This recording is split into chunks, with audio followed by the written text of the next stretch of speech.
Hello everyone, I am Wesley and I am from the Mental Awareness Foundation based here in Brisbane, Australia. And I've got an amazing guest today. I must admit she's actually come on board as one of our ambassadors.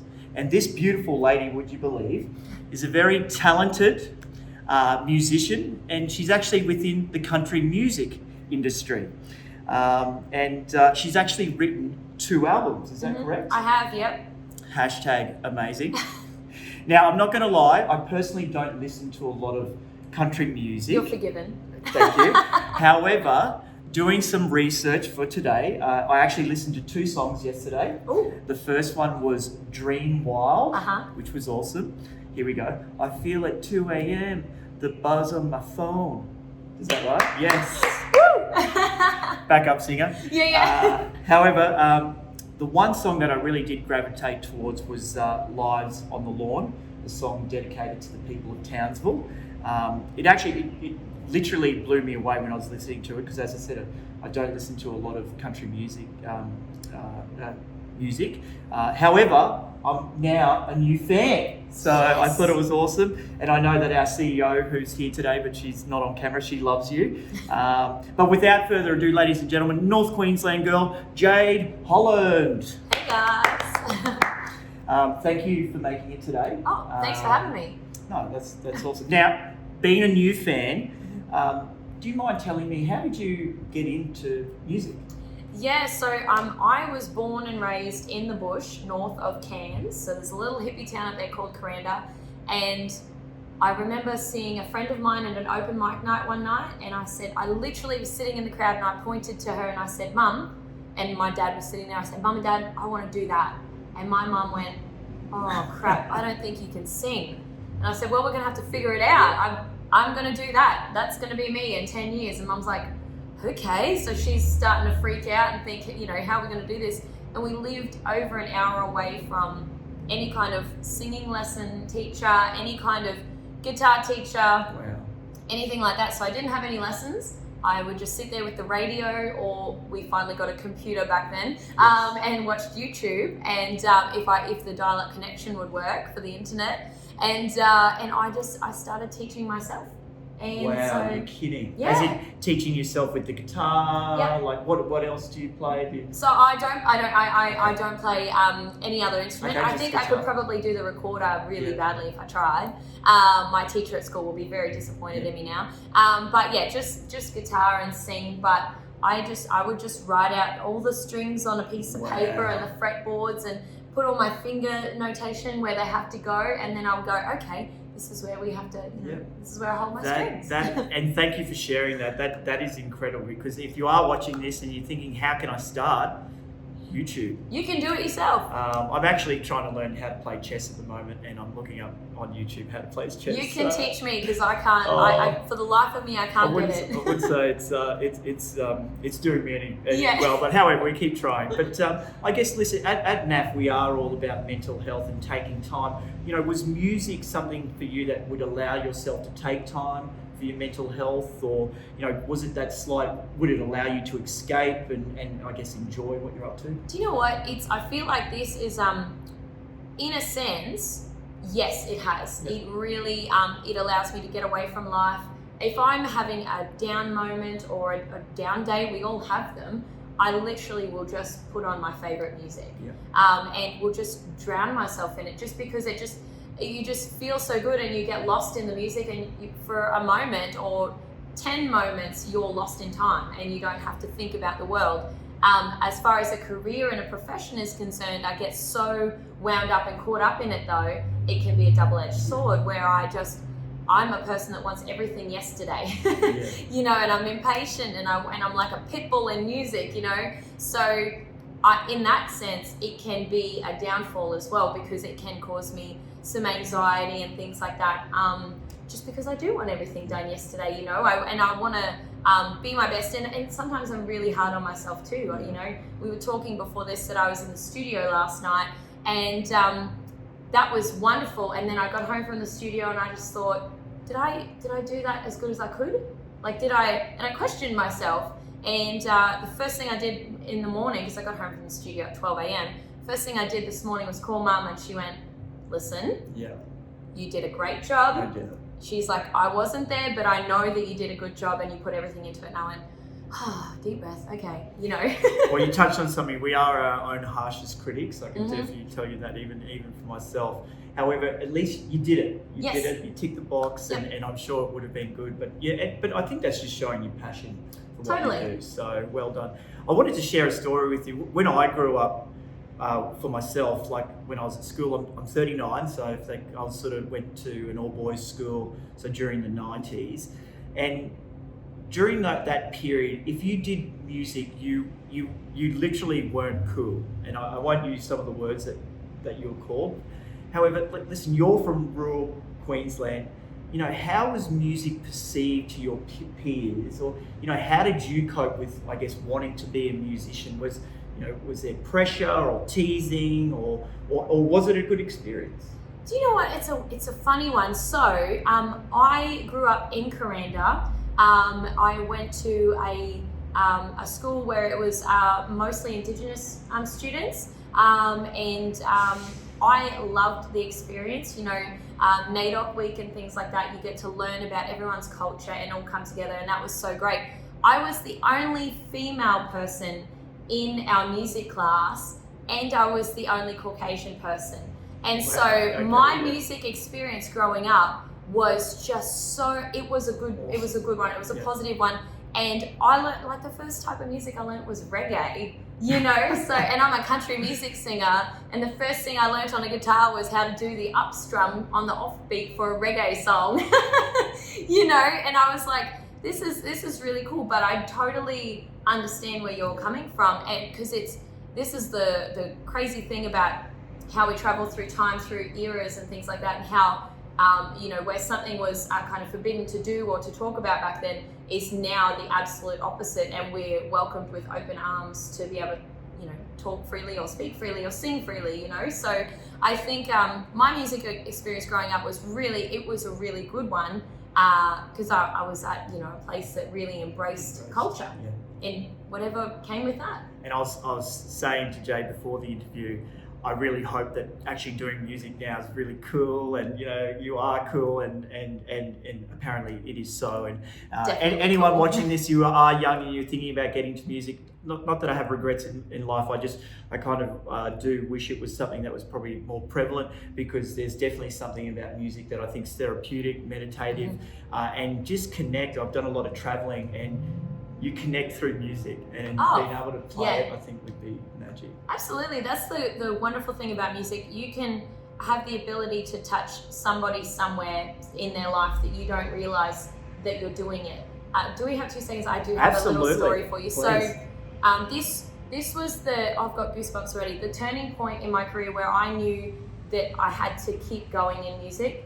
I put out a song called Good Day. I didn't write it. It was written by some friends of mine down in Sydney. And the second I heard this song, I knew I had to record it. And they said, it's yours, go for gold. So I recorded this song, and I remember playing in this little pub in Townsville one day, and there was this guy at the back of the pub, and he had his head in his hands, and he had a glass of water in front of him, and he didn't look up once throughout the entire night, didn't move, and he didn't react to the music or anything. And one of my friends was in the bar that night. She sang out, "Play Good Day," and I played this song, and essentially the bones of the song is at the end of the day, there's going to be light at the end of the tunnel.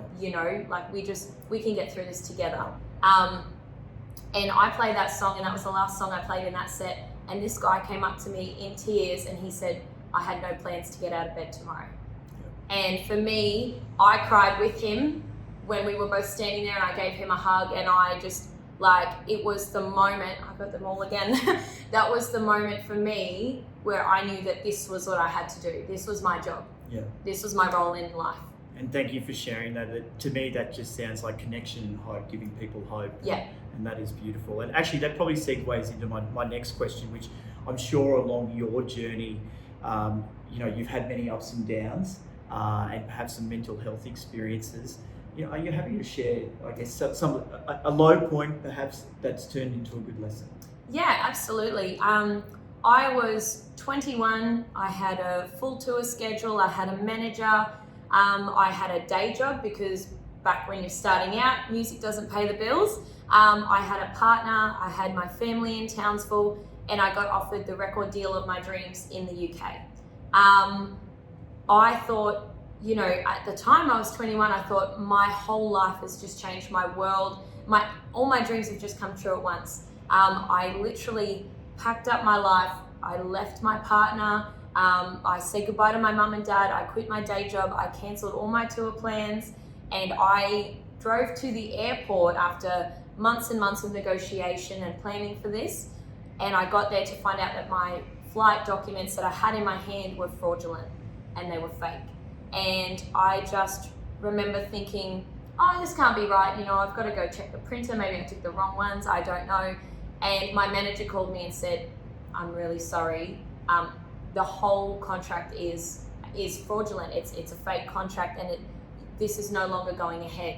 And I just remember breaking down. I didn't believe it was true. I quit music for a whole year that year. It was the worst year of my life, I can honestly say that. Because if I wake up one day and I'm not singing a song, you know I'm sick, okay? So for a whole year, I just really was not okay as a human. And I turned to alcohol. I'm not ashamed to say it. I did it, I've got to own it, and I did. I really did just turn to alcohol. I just thought, you know what, I'm 21, my life is over, there's nothing left for me, and I drank. Yeah. And I am so glad that I had the family around me that I did.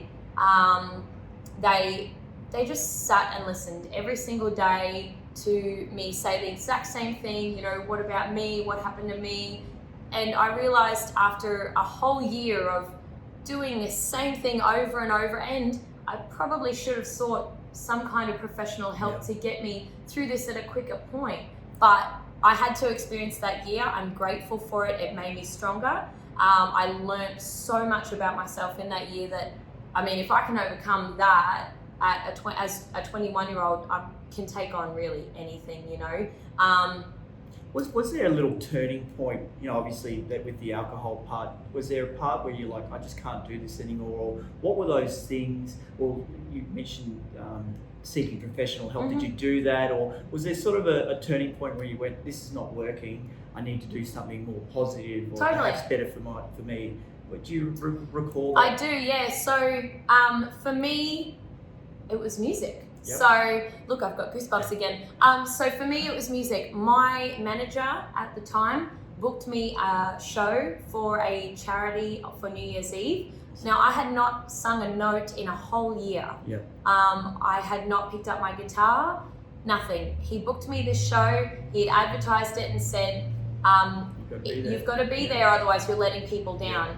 And I remember to this day standing on that stage, I had tears in my eyes and I thought, I can't do this. I played the first song and everyone cheered, and nobody cared what had just happened for the last year. Nobody knew. Yes. It was all in my mind that I was over exaggerating it, in my mind thinking my world has come crashing down, and really my life had just begun.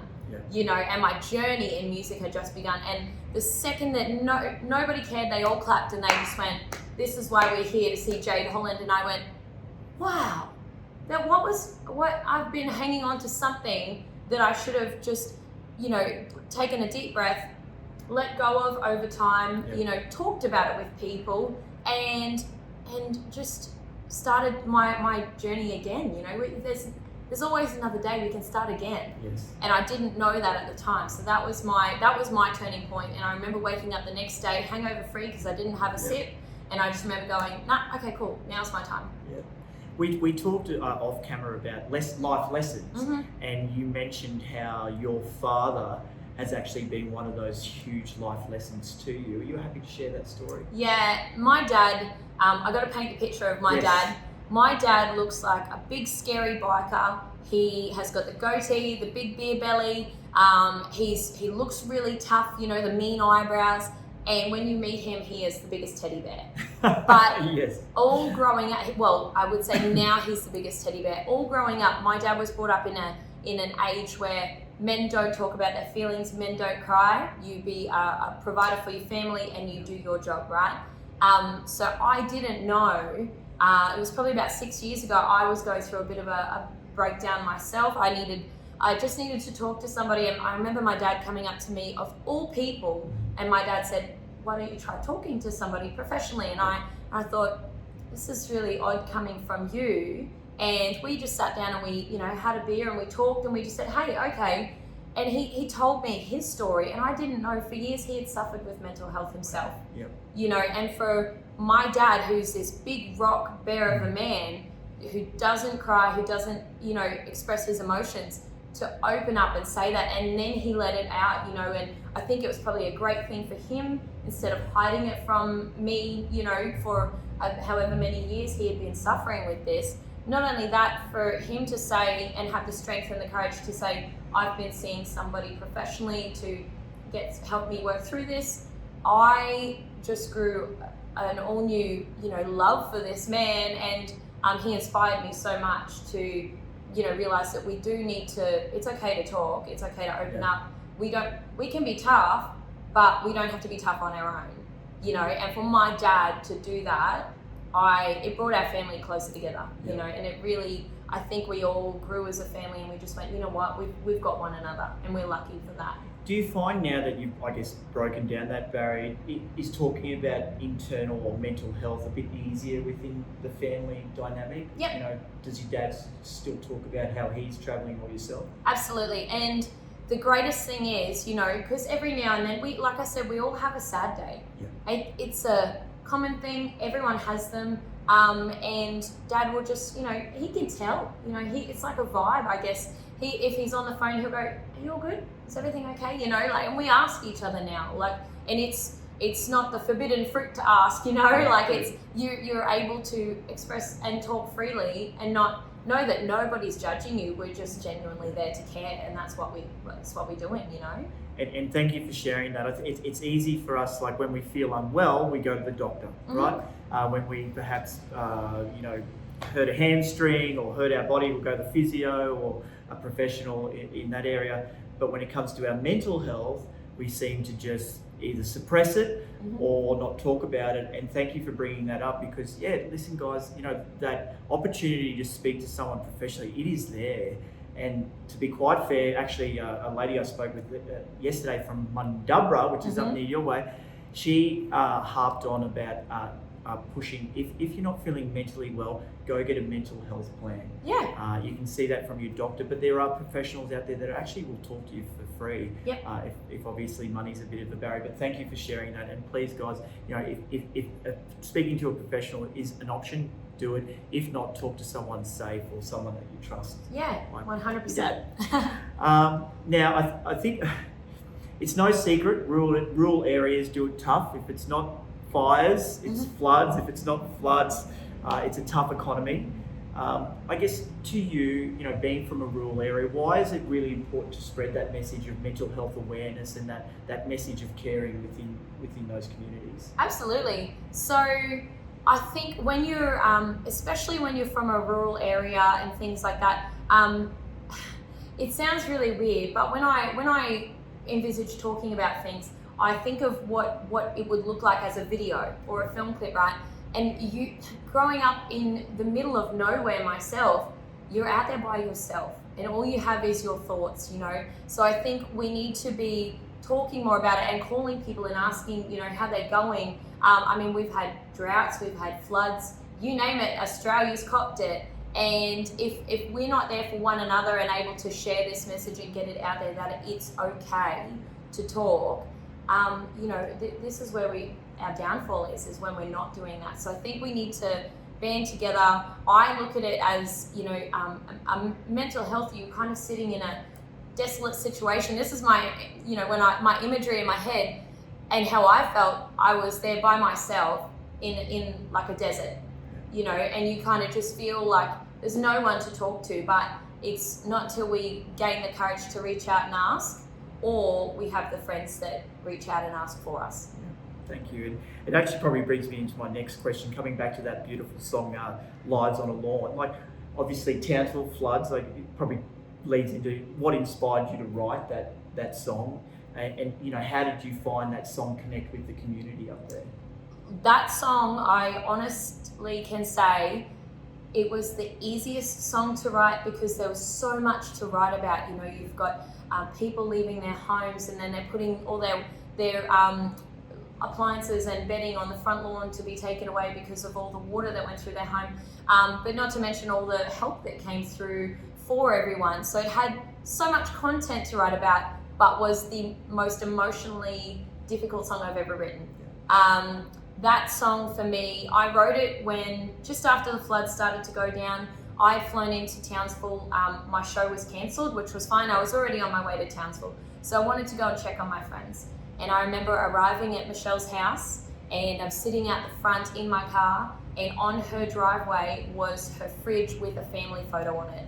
And I couldn't go inside. I didn't have the guts to go inside. I didn't want to get upset in front of her and upset her even more. And I wanted to know how I could help. But I mean, I was only there for 2 days. What could one possibly do? And so I wanted to sit down with some friends of mine that night, and we wrote this song over, you know, a bowl of spaghetti, I think it was.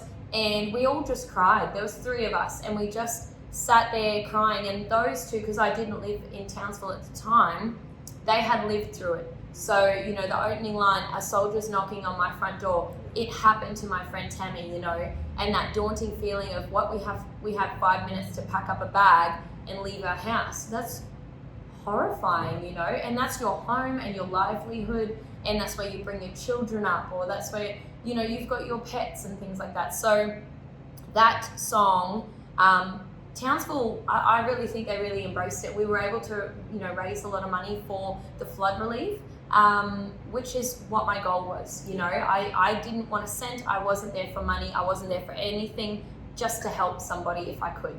And I feel like we were able to do that. And I don't know, the song, if you look at the imagery, it brings me to tears still. Yeah, you talk about goosebumps. So I'm just getting goosebumps when you're talking. Listen, not we've only just met, but thank you for giving back to your community. It's really powerful now. It's actually making me a little bit emotional. But yeah, giving back is a big thing. It is. Jade, why is mental health awareness or wellness, you could say, why is it important to you? To me, I think you know, I've been in the extremely unfortunate and sad situation where I've lost someone to suicide. I don't want to relive that ever again. And I think it's such a small thing for us to be able to reach out and just say, are you okay? Or, you know, how are you going? Hey, I'm, you know, bringing over tea. It doesn't matter, you know. I think it's important to everybody. And I just don't think we talk about it enough. I think for me personally, I know what I went through, and I don't want that for somebody else. It was really horrible. If I had my time again, I would do it again, because it taught me a lot and made me stronger as a human being, and I learned so much from that experience, all of my experiences. But I don't wish them upon anybody, you know. If I can help somebody in any way just by saying, are you okay? Or even singing a song, you know, in a bar to somebody who was having these moments themselves. And if I can help them, then that's my good deed done, you know, that's my job done. So I think it's important to the world. Yeah. I think we all need to get on board with it. Yeah. Like you said, if we feel ill, we go and see a doctor. So why aren't we going to see somebody about our mental health if we're not feeling it? And I guess, well, coming back to perhaps your industry, you know, no doubt, and correct me if I'm wrong, but I'm assuming it's probably cutthroat, or there's a lot of pressure and no doubt a busy schedule as well. Maybe not so much at the moment, however, in the past, and I'm sure you can relate. But what do you do to keep yourself in check then? You know, what are some of the strategies that you do for your mental health? Yeah, I mean, I get stressed out like there's no tomorrow. You know, I can honestly say that. Personally, exercise is a big thing for me. I love hiking. Hiking is my downtime, good music, a water bottle, just walking through the wilderness, you know, and that's just my breathing space. I think it's really important to look after ourselves. I don't think we do that enough. And I'm the first person to put my hand up and say, I will go until I call my mum. My mum's my rock, and I'll go, oh, it's not happening, mum. And she will just go, take a deep breath, you know, what have you got on next? Can you fit in a hike? So everyone who knows me knows that that's my downtime. It might be at the gym or just walking through the woods, and that's my comfort zone, and that's where I get to just go and just let it go, because all the dramas are still going to be there tomorrow. Doesn't matter when you pick them up again and work through them slowly, but nothing has to be done now. Nothing is that crucial. It has to be done right this second.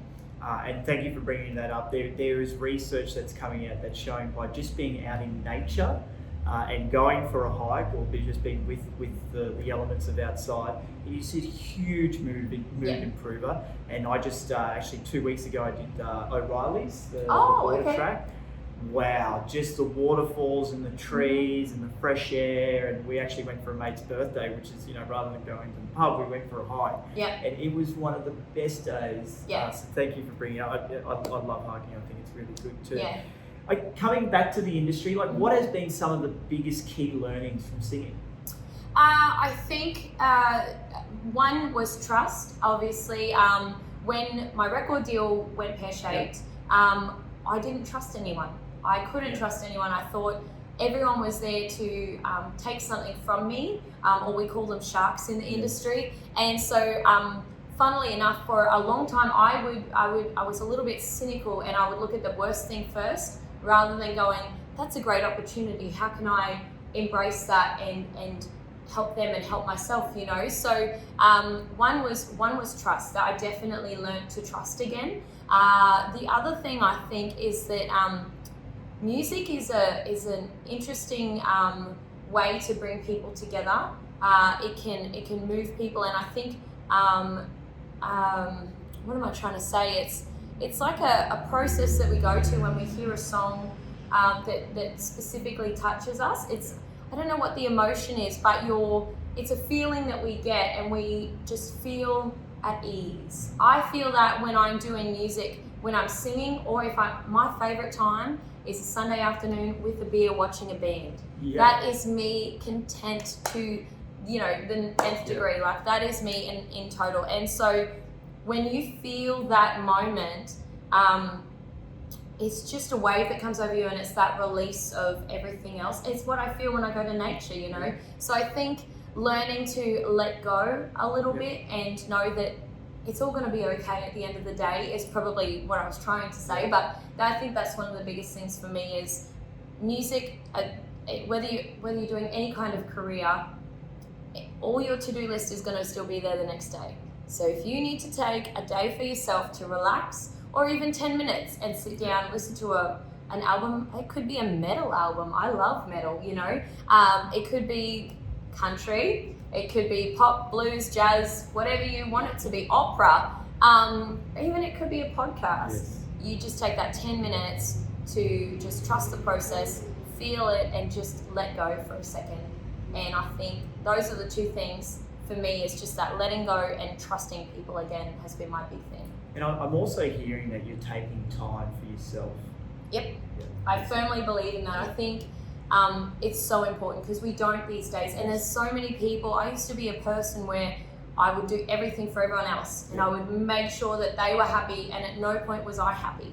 And that's great to be a giving person, but you also need time for you too, And so you find people like my dad, who is so dedicated to his job that Mum and I enforce him to take time. No, you can, hop on your motorbike and go for a cruise. That's your relax time. We're not coming into it, so just go. I think we have to just remember that, even though people give, they need to take something as well. Yeah. And I always say, listen, if you want to look after others, you've got to look after yourself. Yep. So if you don't look after number one, which is you, it's difficult.